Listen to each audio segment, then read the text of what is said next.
آپ کو زیادہ بولنا ہے، کسی کے وقت کی قلت ہے، میں کم بولوں گا، آپ ہی کو زیادہ بولنا ہے۔ تمنا آرزو امید حسرت سچ کے بیٹھی ہے، میرے دل میں پیغمبر کی محبت سچ کے بیٹھی ہے۔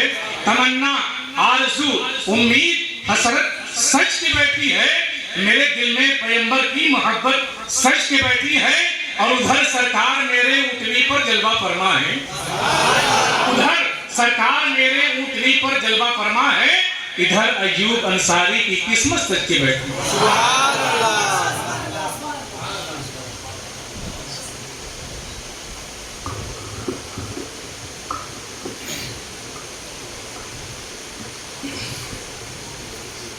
السلام علیکم ورحمۃ اللہ وبرکاتہ۔ الحمدللہ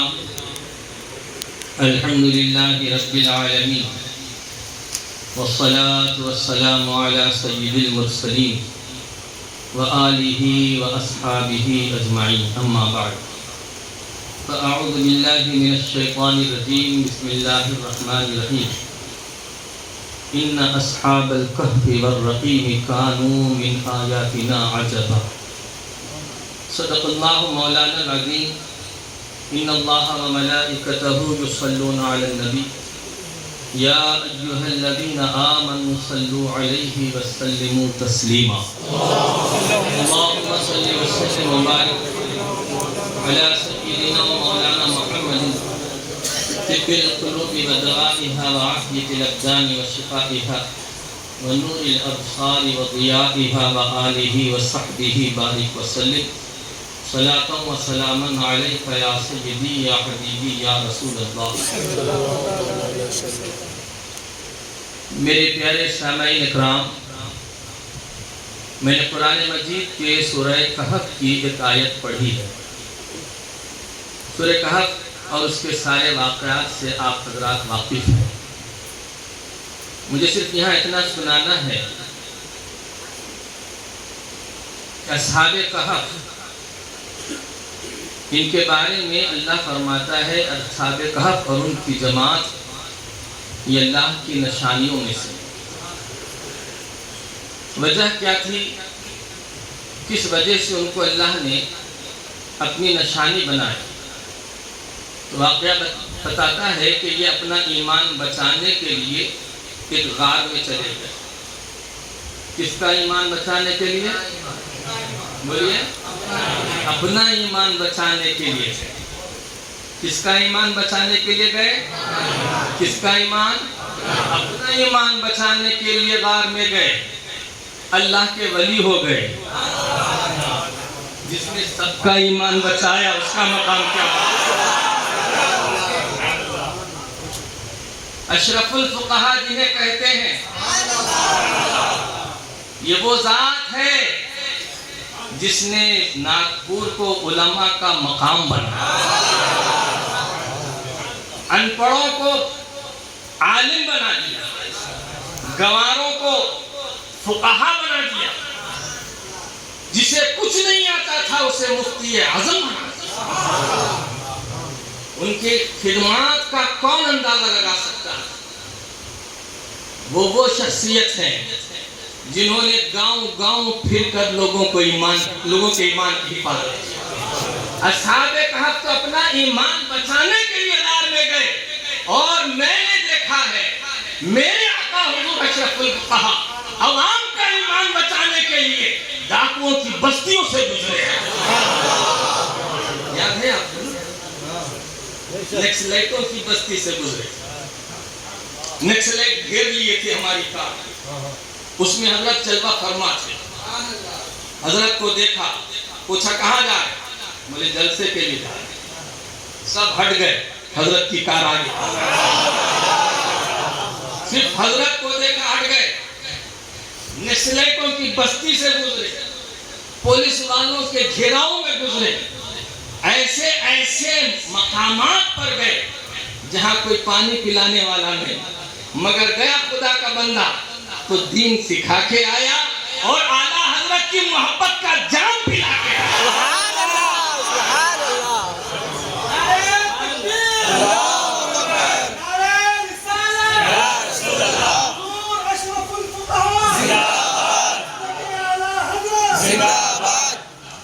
بہت ہیں مگر حضور اشرف الفقہا عالم بنانے والی فیکٹری تھے. وہ آسان لفظوں میں ان کی تقریر قرآن اور حدیث کی تشریح و تفسیر تھی جو ان پڑھ سے ان پڑھ آدمی کے بدھی میں اتار دی جاتی ہے. ہندی کی چندی کر کے وہ قرآن کے الفاظ کو اور عقیدے کو مسلمانوں کے سینوں میں اتار دیتے ہیں. ہم نے ان کو دیکھا, ہماری آنکھوں نے انہیں دیکھا ہے, آپ نے بھی دیکھا, ہم نے بھی دیکھا. اور سب سے زیادہ میرے پیارے دوست حضرت علامہ مولانا غلام مصطفیٰ صاحب حضرت کے ساتھ رہے. ان کی کبھی نماز قضا نہیں ہوئی. یہ نہیں کہ عالم بننے کے بعد ایسا ہوا, بلکہ یہاں بیٹھے مولانا احسان الحق صاحب قبلہ ہمارے استاد ہیں, مولانا منصور صاحب کی. ایک دن سنا رہے تھے کہ جب دوران طالب علمی حضرت تہجد کی نماز پڑھتے تھے اور بریلی میں سردی بڑی کڑاکے کی ہوتی, آخری سردی, ٹھنڈے پانی سے غسل کیا اور حضرت بے ہوش ہو کے گر گئے, مگر کبھی تہجد کی نماز نہیں چھوڑی. حضور مفتی اعظم ہند کی خدمت کرتے تھے. لوگ ایک صاحب حضور مفتی اعظم ہند کے پاس خلافت مانگنے کے لیے آئے. اس وقت میرے استاد حضور اشرف الفقہا حضور مفتی اعظم ہند کے سر پہ تیل لگا رہے ہیں. سبحان اللہ. حضور اشرف جاؤ وضو کر کیا, اور جو مانگنے آئے تھے ان سے فرمایا ہمارے پاس خلافت صحیح علم, صحیح عمل اور صحیح عقیدے کی بنیاد پر دی جاتی ہے, اور جس کے پاس یہ چیز نہ ہو ہماری خلافت اس کے خلاف ہو جاتی ہے. فرمایا مجھے اشرف تم جاؤ وضو کر کیا. بغیر مانگے حضور مفتی اعظم ہند نے مانگنے آیا, وہ خلافت ان کو دے رہے ہیں. حضور اشرف الفقہا حضور مفتی اعظم ہند کے پسندیدہ, وہ مفتی اعظم ہند جن کے سامنے اس زمانے کے بڑے بڑے علماء تقریر کرتے ہوئے ان کی زبان لڑکھڑا جاتی اور تھرا جاتے تھے, لیکن حضور اشرف الفقہا حضور مفتی اعظم ہند کے سامنے تقریر فرماتے تھے. میں نے ایک مرتبہ عرض کیا حضور کہ کبھی آپ کو بھی حضور مفتی اعظم ہند نے توبہ کرائی تقریر کے دوران؟ فرمایا کبھی ایسا موقع نہیں آیا, کبھی ایسا موقع نہیں آیا. میں نے کہا حضور کبھی حضور مفتی اعظم ہند نے آپ کی تقریر کی کوئی اصلاح کی ہے؟ فرمایا کبھی ایسا بھی نہیں ہوا کہ حضور مفتی اعظم ہند نے میری تقریر کی کوئی اصلاح کی ہو, بلکہ یہ میں کبھی حضور سے پوچھتا حضور آج میں نے تقریر کی تھی, یہ تقریر کیسی ہوئی؟ تو سرکار فرماتے آپ کی تقریر بہت اچھی تھی اور میں نے بہت جی لگا کر کان لگا کر سنا ہے, اگر اس میں اور یہ باتیں شامل ہو جاتی تو اور اچھا ہو. حضور اشرف الفقہا کو لوگ صرف ایک مولانا کی صورت میں دیکھتے ہیں, لیکن جہاں وہ ایک مفتی وقت ہے, وہ ایک متقی پرہیزگار عالم دین, وہ علم دین کا درد رکھنے والے اور امت کا درد رکھنے والے, مسلمانوں کے اور خاص کر سنی مسلمانوں کے لیے تڑپ جانے والی ذات, جہاں وہ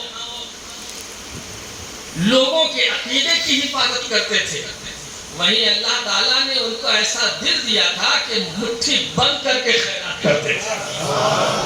لوگ نہیں جانتے ان کے بارے میں کہ کس کے خیرات کرتے تھے.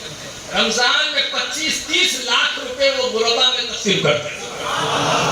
کئی لوگ اس کے شاہد ہیں, عام لوگوں کو نہیں معلوم, لیکن جن لوگوں کو وہ صدقہ ملتا تھا وہ ان کی بھیڑ کی آس لگائے بیٹھے رہتے تھے. حضور اشرف الفقہا الحمدللہ دنیا میں اور بھی بہت سے علماء ہیں, لیکن ان کی مثال اب دیکھنے کو نہیں ملتی. وہ اپنے پیر و مرشد کے راستے پر بڑے ڈٹے ہوئے تھے, ان کی زندگی میں کبھی ویڈیو نہیں بنتی. ہم نے دیکھا بہت سے ایسے مولوی مولاناؤں کو جو ٹی وی پھڑاتے تھے, آج ٹی وی پہ نظر آتے ہیں,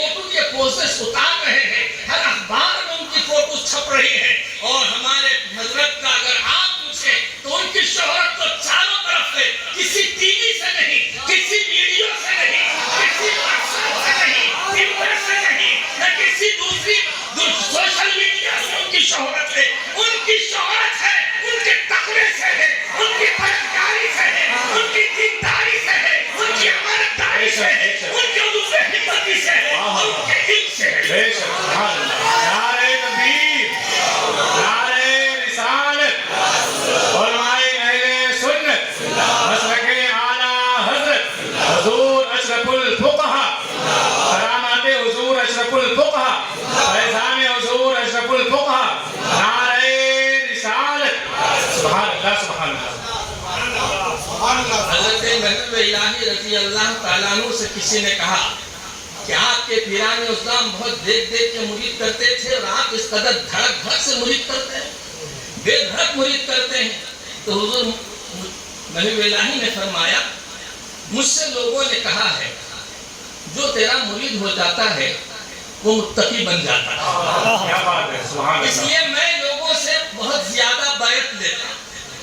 میں نے وہ ملفوظ میں پڑھا تھا، فوائد الفواد میں نے وہ پڑھا، لیکن اعلیٰ حضرت کا فوائد الفواد کہہ لو، یہ حضور مفتی اعظم ہند کا فوائد الفواد کہہ لو، حضور اشرف الفقہا کی ذات میں نے دیکھا، ان کی ذات میں نے دیکھا ہے کہ ان کا جو مرید ہو جاتا ہے سچا سنی ہو جاتا ہے، اور خوش بھی نہیں ہوتا ہے لیکن متقی ہو جاتا ہے۔ یہ ان کے یہ فیضان نہیں تو کیا ہے، اور دلوں کو پھیرنا یہ بچوں کا کھیل نہیں ہے دوستو، دلوں کو پھیرنے کے لیے اللہ نے نبیوں کو بھیجا ہے، وَيُزَكِّيهِمْ، وہ ان کا حادثہ تھا، اور وہ فیض سلسلہ در سلسلہ چل رہا ہے، کل بھی تھا آج بھی ہے، اور ہمارے سامنے جس ذات کا آج ہم تذکرہ کر رہے ہیں ان کے اندر بدرجہ عدم موجود تھا، ان کا چہرہ دیکھ کر کلمہ پڑھنے والوں کو دیکھا ہم نے، ان کا ہاتھ چوم کر مسلمان ہونے والوں کو دیکھا ہم نے، ان کی صحبت میں تھوڑی دیر بیٹھ جانے کے بعد اپنے عقیدے سے توبہ کر لینے والوں کو دیکھا ہم نے، کتنے ایسے ہیں۔ اگر آپ پوچھیں جس وقت حضرت سورت تشریف لے گئے تھے، ایک مسجد تھی صرف سنی، صرف ایک مسجد تھی، اس ایک مسجد کے مائک سے حضرت کی تقریر ہوتی تھی، اور آج حضرت نے مثال فرمایا ہے سورت میں کم سے کم 450 سنی مساجد ہیں، اور جس گلی سے گزریں گے حضور اشرف الفقہا کے مرید ملیں گے، اور بھی بہت سے مرید ملیں گے، لیکن ایک صورت ہی ایک صورت کی مثال میں نے آپ کے سامنے رکھی ہے، میں نے، ورنہ حضرت کے تو جس گلی سے گزر گئے وہاں سنیت چمک گئی، جہاں آ گئے وہاں سنیت چمک گئی۔ کسی زمانے میں ہم سنتے تھے کہ حضور مفتی اعظم ہند علیہ رحمت و رضوان اگر کسی گاؤں میں ہو کر گزر جاتے ہیں تو لوگوں کی سنیت جاگ جاتی ہے اور لوگ سنی ہو جاتے ہیں، ہم نے سنا تھا، لیکن حضور اشرف الفقہا میں ہم نے دیکھا، واقعی دیکھا ہے، اور ایسی بات نہیں یہاں پہ بہت سے لوگ ہوں آپ ان کی کرامتوں کے بارے میں سوچتے ہوں کہ ولی ہے تو کرامت، بہت ساری ان کی کرامتیں ہیں۔ میرے ایک دوست یہاں بھی موجود ہوں گے، سید حسین صاحب، یہ بچپن سے میرے ساتھ رہے، اور الحمدللہ اس وقت وہ دارالعلوم کے محتمم بھی ہے، بانی بھی، جس وقت وہ انٹرمیڈیٹ سیکنڈ ایئر پڑھ رہے تھے، میری صحبت میں رہتے تھے۔ ایک دن حضور تشریف لے آئے، 1986 کا زمانہ تھا، پہلی تقریر حضرت کی ہوئی، پھر اس کے بعد وہ مجھ سے کہنے کہ حضرت کی کوئی کرامت بتایا، حضور سنیے، حضرت کی کوئی کرامت بتائیے مجھے۔ تو میں نے کہا ہمارے حضرت کی کوئی کرامت میں تم کو کیا بتاؤں، ایک کرامت تم بھی دیکھ سکتی ہو۔ بولے کیا کرنا؟ کہ تم قرآن کی کوئی آیت سوچ لو،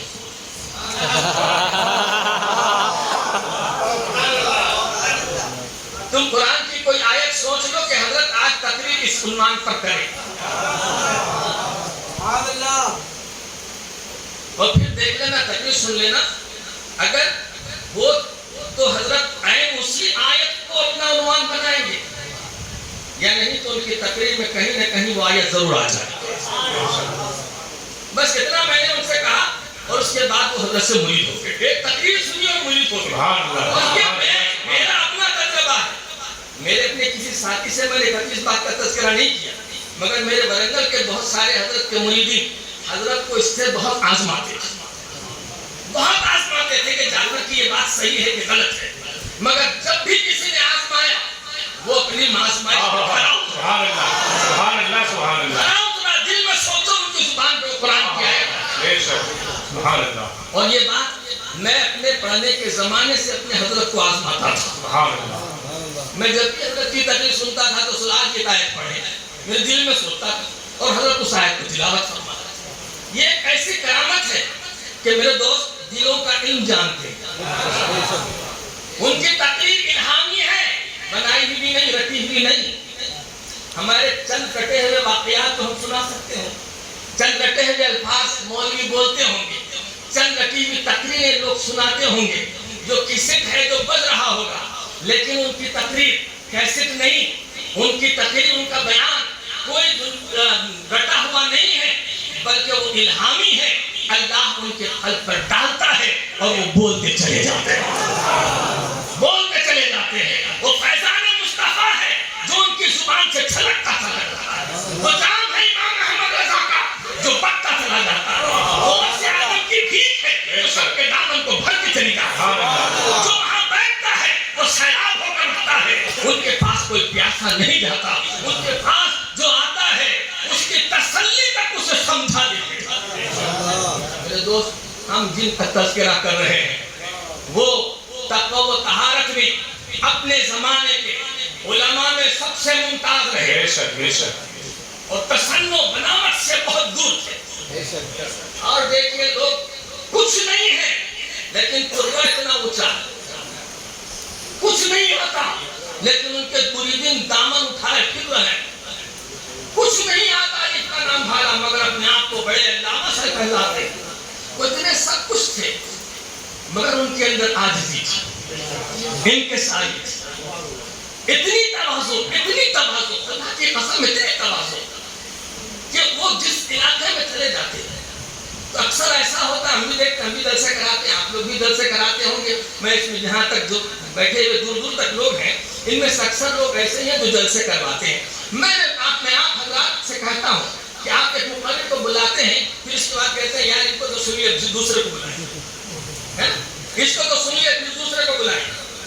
اس کو بلایا تو اس کے تو بڑے ناز نخرے رہتے ہیں، ہم اس کو نہیں اٹھا سکتے.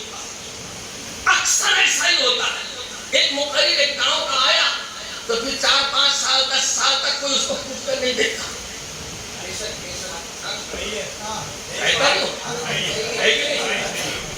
آپ خود ہی نہیں بلا کر یار یہ وہ اس کو نہیں بلا. مگر میرے حضرت کی خاص بات یہ ہے جہاں گئے تو بس گئے ہی گئے. ان کا بلانے والا تھکتا نہیں تھا اور یہ چاہتے ہوئے بھی نہیں تھکتے.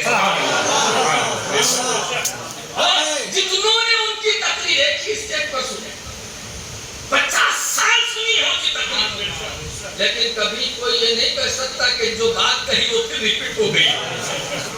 کبھی ریپیٹ نہیں ہوتی، کبھی بدل گئی، کبھی ان کی تقریر دوبارہ سنی نہیں جا سکتی تھی. ان کی تقریر کی وہ خصوصیت تھی کہ وہ رٹی ہوئی تقریروں کے عادی نہیں تھے.